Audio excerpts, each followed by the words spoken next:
Okay, did you get them pictures?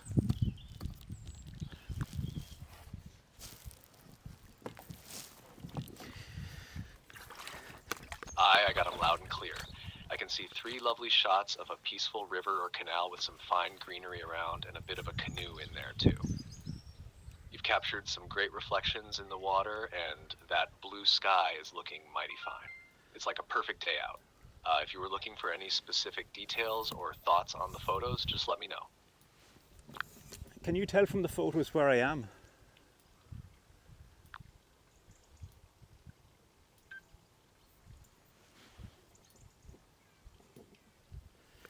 Can you tell from the photos where I Now there's am? a challenge.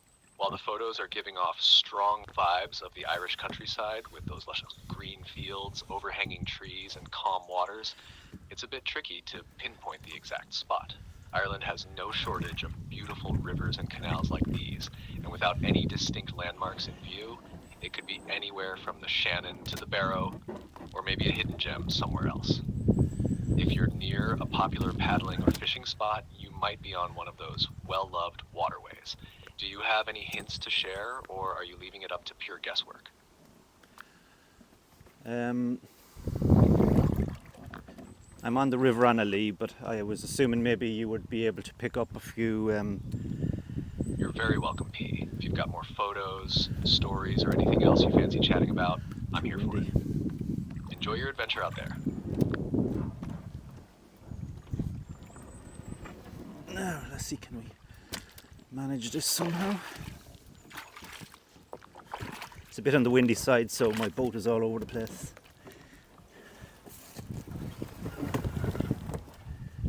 No, can you see? You're most welcome, most welcome, most welcome. Always a pleasure, P. If you need anything else or just want a bit of banter, you know where to find me. Yeah, I just want a bit of banter. Just entertain me there, will you?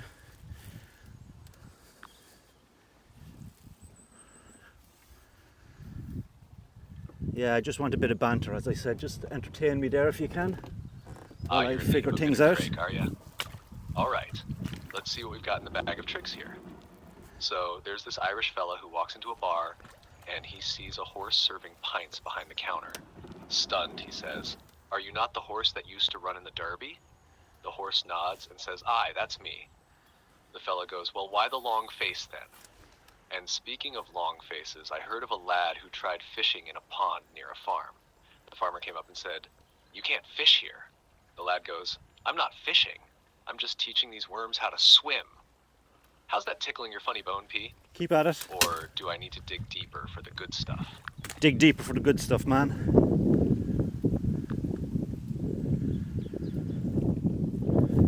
Dig a bit deeper there.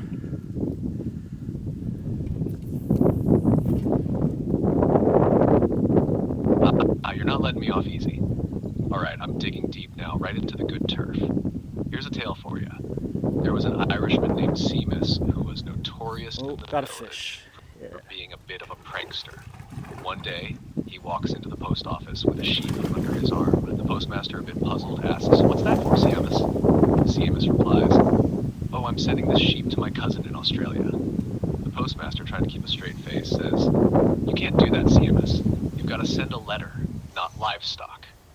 Seamus looks down at the sheep and says, "Ah, sure, she's only here to dictate it.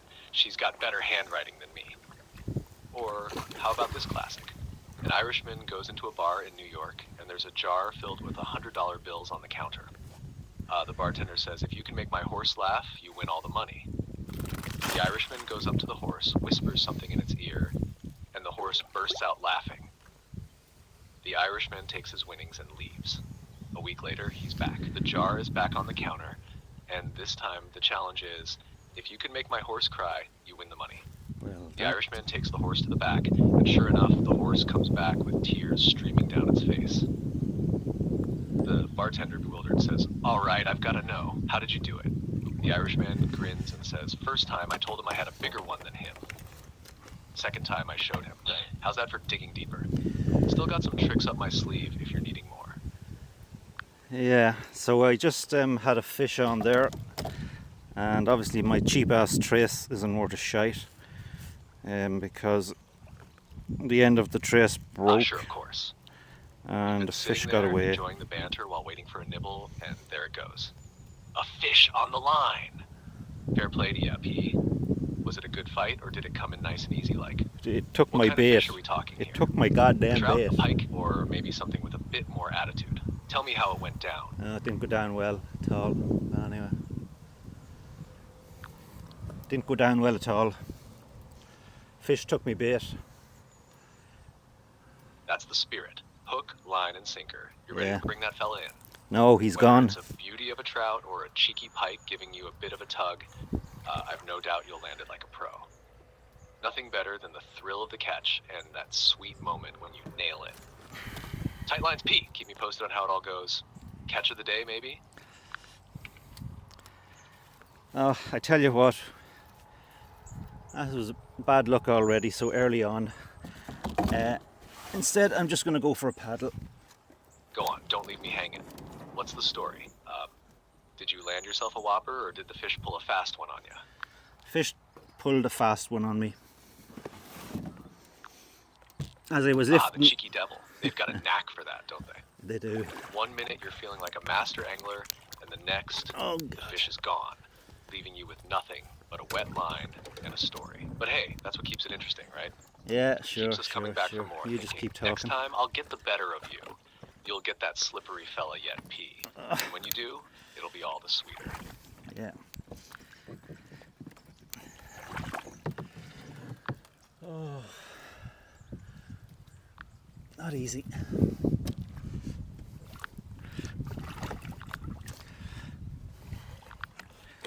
See, can I get into my boat?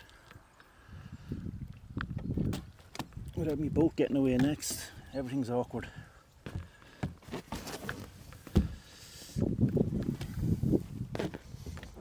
Everything's getting away. Right, let's just go for a paddle. The classic dance of getting into the boat. Never as graceful as you'd hope, is it? It's I'm like not the elegant. boat has a mind of its own, trying to drift away just as you make your move. You know what? It's like trying to hop onto a bar stool while it's spinning. Bit of a challenge, but makes for a good laugh. But sure, once you've wrangled yourself in there, the awkwardness becomes part of the adventure. Nothing like the sound of the water against the paddle, the boat gently bobbing along, and the whole river ahead of you. Just go with the flow. Literally, any direction you paddle is a good one when you're out on the water. Enjoy it. Talk about awkward.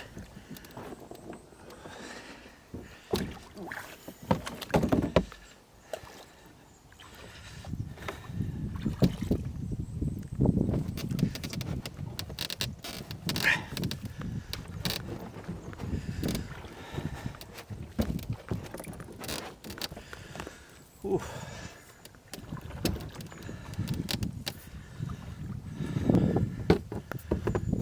Right, I think we're off again. Glad you think so, B. Nothing like a bit of a paddle and some banter to keep the day lively. Keep steering that boat and let the adventure take you where it will. And if anything else comes up, be it another slippery fish or a runaway paddle, I'm here for the chat. Good to know. So I had a Happy to hear pike. it, B. Always here to keep things interesting. Enjoy your paddle, keep an eye out for those sneaky fish, and may your boat stay steady. And if you need more banter or a bit of company on the water, you know where to find me. Yeah. So anyway, I had a pike on. It was only my second cast, and it was only the first time using that brand new bait. Nice big lure I got in Butlersbridge. But it looked like it was a cheap ass trace. Now that's a story worth telling. A pike on the second cast with a brand new lure, straight out of the box and already proving its worth. Yeah. That's what I call beginner's luck with the gear, or maybe just a good instinct for quality tackle from Bill Torbett. Those pikes sure love a flashy new lure, don't they? It must have been a thrill to feel that tug so soon, especially on fresh bait. Pike have a way of giving a good fight, making the heart race a bit. Did it put up much of a battle, or was it one of those sneaky escapes? Either way, it sounds like you've got a lucky lure on your hands now. No, I don't have a lucky lure in my hands. The pike got away with my bait, and the trace broke at the end. The metal on it was soft. Feck it. The old pike pulled a fast one and made off with the prize, did it? Not only did it rob you of your brand new lure, but it broke your tackle too. Yeah, That's a proper heartbreaker right there. Those sure is, pike are man. crafty devils. Must have been a decent-sized one to do that kind of damage. Ah, you Nothing know, more frustrating than losing good bait on its maiden voyage, but that's the way of it sometimes. The fish win this round, but that just means you'll be back with a vengeance, new tackle in hand, and ready for a rematch. Here's hoping the next cast has a happier ending. Maybe with that same pike still holding your lure like it owes you a favor. it wasn't even a big pike, and it still broke my tackle. Ah, sure, isn't that just the way of it? A small pike with a big attitude, causing all that bother. It's always the little ones that make the most mischief, snapping up your lure like it's their lucky day. And Okay. here you are, left wondering how that wee fella managed to outsmart you and make off with your gear. But hey, it's not about the size of the pike in the river, it's about the size of the story that comes with it. You've got a tale now of the one that got away, and next time you'll be ready for that cheeky lad or whatever else bites. Keep at it, P. You'll Yeah. show them who's boss yet. The problem is they all get away. Ah, now you're sounding like a true fisherman. If they're all getting away, at least you've got consistency on your side. Every great angler's got a few of those all got away stories under their belt. It's like a rite of passage. But don't worry, P. Every time one gets away, you're just getting more experienced, more determined, and more stubborn. Eventually, the fish gods will reward your perseverance. Next time, it'll be you getting the last laugh, holding up a fine catch, and telling the tale of how you finally turned the tide. Keep casting, keep the faith, and remember, half the fun is in the chase. The other half, that's in the bragging rights when you finally land the big one. Yeah, anyway. So I'm on the River Annalee. Can you tell me what kind I of... hear you, P. Sometimes the fishing and the stories are just what they are. And that's grand. If you've got something else on your mind, or just fancy more banter, I'm right here with you. Whatever direction the conversation flows, like a good paddle on the river. Can you tell me a bit about edible plants on the River Annalee? What ones am I likely to find? When you're out and about along a river like the Annalee, you can find a few edible plants that are both tasty and handy to know about. Now, I'm not sure how deep into the wilderness you're going, but assuming the River Annerley has similar flora to other riversides in Ireland or the UK, here are some common edible plants you might come across. 1. If you catch a whiff of garlic while walking along, you've likely stumbled upon wild garlic. It has broad green leaves and small white flowers. The leaves are great in salads or made into a wild garlic pesto. Nettle. Nettles are everywhere. They're a bit stingy on the touch, but packed with nutrients. Once boiled, the sting is gone, and you can make nettle soup, tea, or even toss them in a stir fry. You might find this growing right by the water's edge. It has that classic minty scent and can be used in teas, salads, or as a garnish. It's good for a refreshing bite when you're out paddling. Wood sorrel acetosella. This is a lovely little plant with heart-shaped leaves and small white or purple flowers. It has a sharp, lemony taste and is good for adding a zing to salads.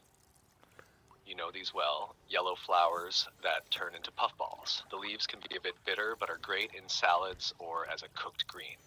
The roots can also be roasted and used as a coffee substitute. Meadowsweet, Filipendula ulmaria. This plant grows near damp areas and riversides and has clusters of creamy white flowers. You can use the flowers to make a lovely tea or cordial. It has a sweet almondy flavor. Elderflower, Sambucus nigra. Elder trees often grow near water, and you can use the flowers to make elderflower cordial or champagne. Just be sure to avoid the leaves and stems, as they can be toxic. Before munching on anything, though, always make sure you're 100% certain about what you've got in your hand. Some plants can be tricky lookalikes, and if you're in doubt, better to leave it out. Enjoy your wild foraging along the River Annerley, and let me know if you find anything good. I'm more interested in plants that you'd find in the river or on the river banks. For instance, I just passed cattails. Can you tell me, are they edible? I think the root is edible, but give me some more information. Ah, gotcha. You're more interested in the riverbank and waterside plants. When you mention kales along the riverbanks, it sounds like you might be talking about sea kale, Crambi maritima, or a similar waterside variety of sea kale maritima. Leaves, yes, the leaves are indeed edible and quite nutritious. Sea kale leaves are somewhat like regular kale, but a bit more tender. They're often steamed or boiled like traditional kale or spinach. The leaves have a mild, slightly nutty flavor, and the younger leaves are more tender and less bitter. Roots. The root of sea kale is also edible, but requires a bit of preparation.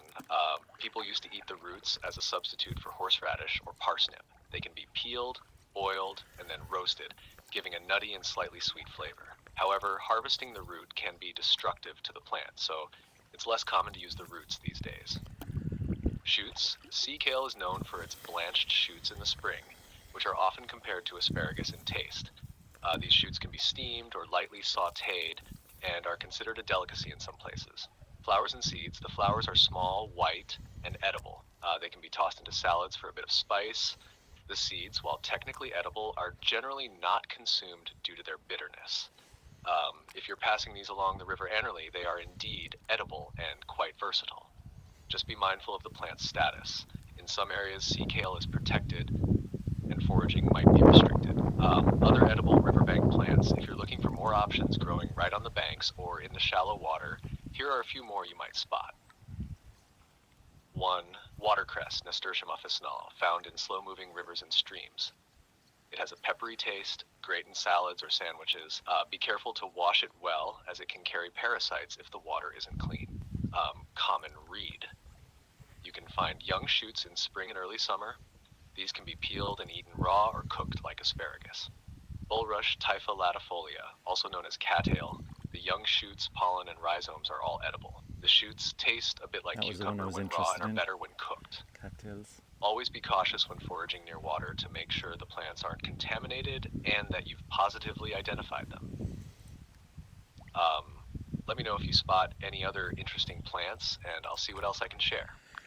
Yes, I came across a plant that I believe is called horseradish. A very long, large leaf, serrated edge.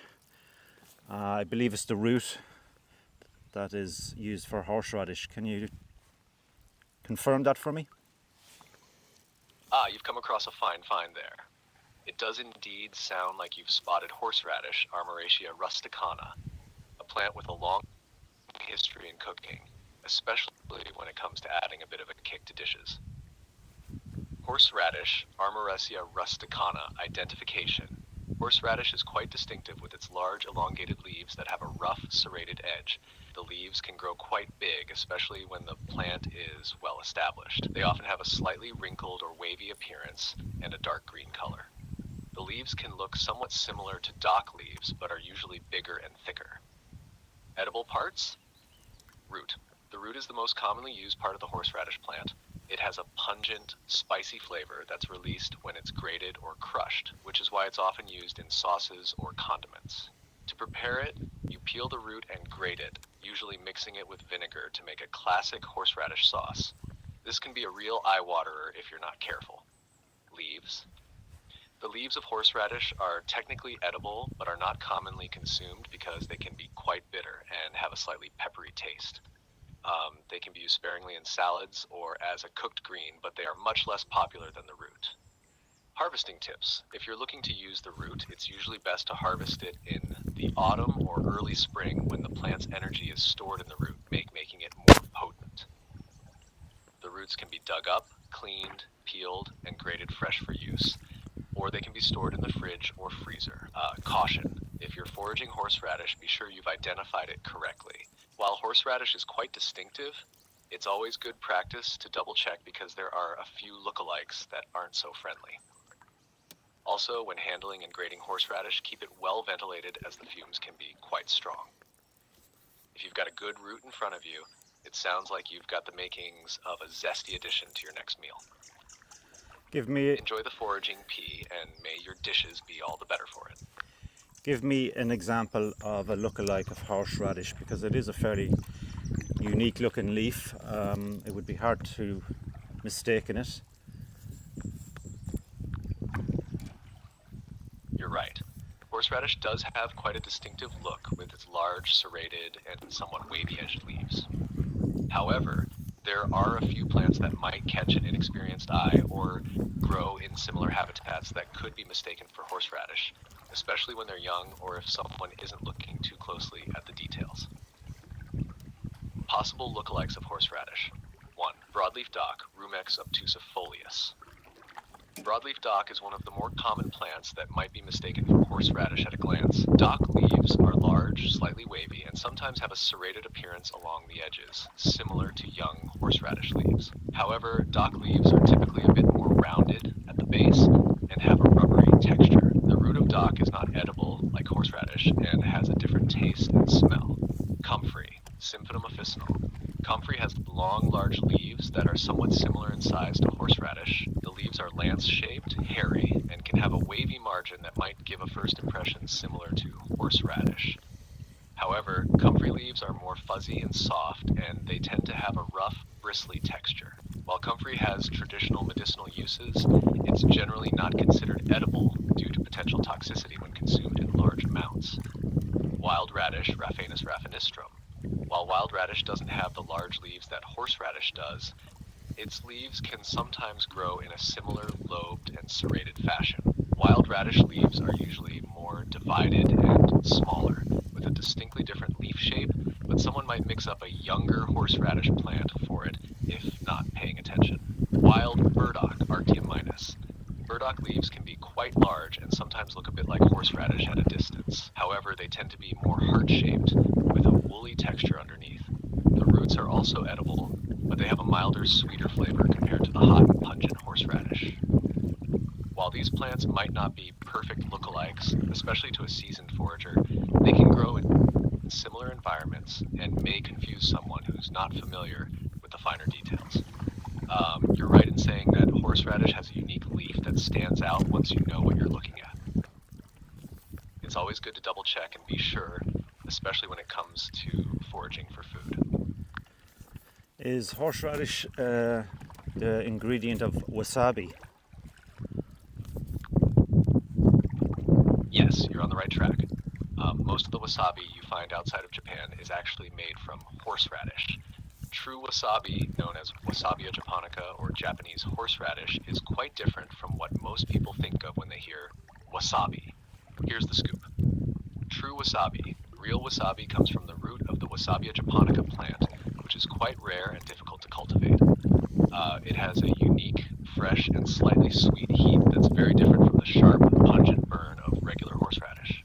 True wasabi is more subtle and aromatic, and it's often grated fresh to preserve its delicate flavor. Horseradish in wasabi products. Because true wasabi is expensive and hard to grow, most wasabi you find in sushi restaurants or in packets is actually made from a mixture of regular horseradish, Armoraceae rusticana, mustard powder, and green food coloring. This combination mimics the flavor and color of real wasabi, but it's not quite the same. It delivers a more aggressive, sinus-clearing punch compared to the smoother, more nuanced heat of real wasabi. So while horseradish isn't true wasabi, it's definitely the primary ingredient in most wasabi you've tasted, unless you've been lucky enough to try the real thing in Japan or a specialty place. So, next question is, you know the way most shellfish around the coasts, along the sea coasts, are edible? Why is that not the same for kind of shellfish that you would find in rivers?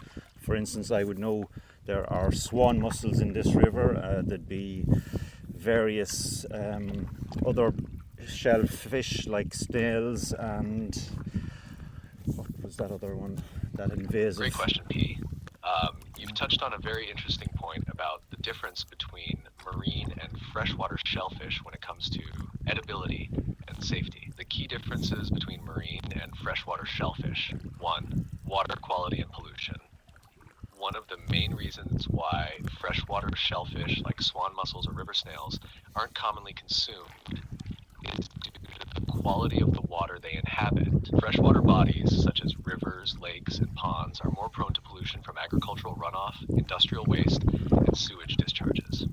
Shellfish are filter feeders, meaning they draw in water and filter out particles for nutrition.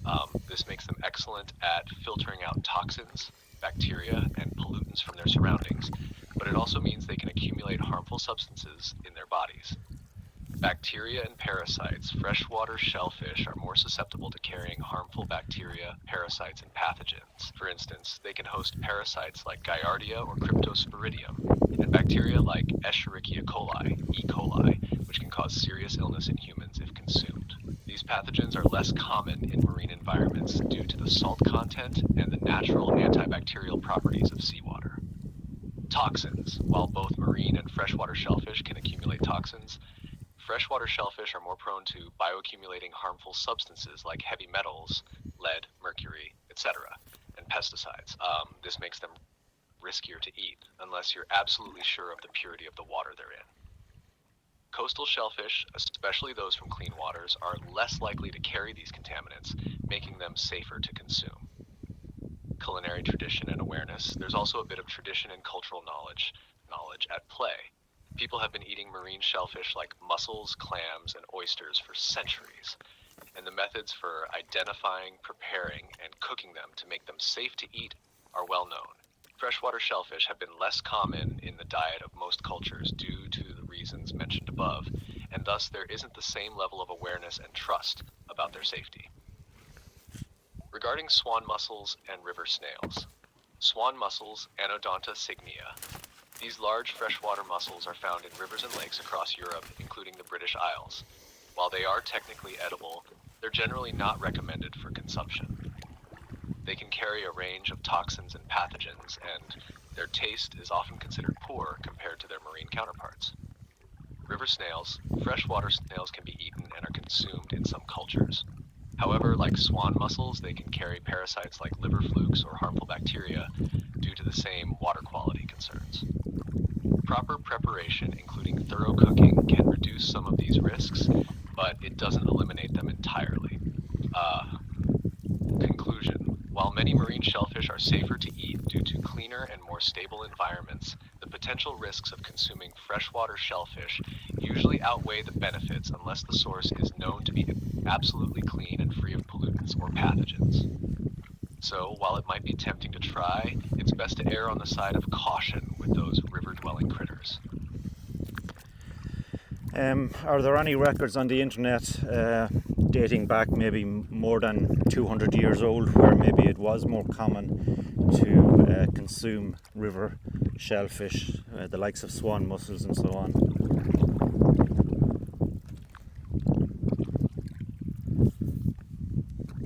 Yes, there are indeed records and historical references that suggest freshwater shellfish, like swan mussels and other river mollusks, were more commonly consumed in the past, especially in times when food sources were more localized and diverse, or when communities relied heavily on foraged or wild food.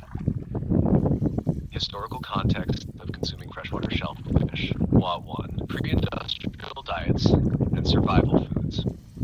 In earlier times, especially before the Industrial Revolution and the advent of modern agriculture, communities living near rivers, lakes, and wetlands often relied on whatever food sources were immediately available to them. Freshwater shellfish, such as swan mussels, river mussels, crayfish, and even freshwater snails, were considered part of a varied diet in many regions. These foods were gathered not necessarily for their flavor, but for their availability and ease of collection. Medieval and Renaissance Europe. During medieval times and even into the Renaissance period, freshwater shellfish were consumed more regularly in Europe, particularly in inland regions where marine fish and shellfish weren't readily available. They were considered a type of poor man's food, or something to eat when other sources were scarce. Swan mussels and other bivalves might have been collected from clean, clear rivers and used in stews or soups, much like their marine cousins. Indigenous and traditional cultures. Many indigenous cultures across Europe, North America, and Asia have traditions of eating freshwater shellfish. For example, Native American tribes in North America would consume freshwater mussels, clams, and snails as part of their diet. Middens, or ancient shell heaps, have been found that show evidence of this, demonstrating that these foods were a common part of their diet.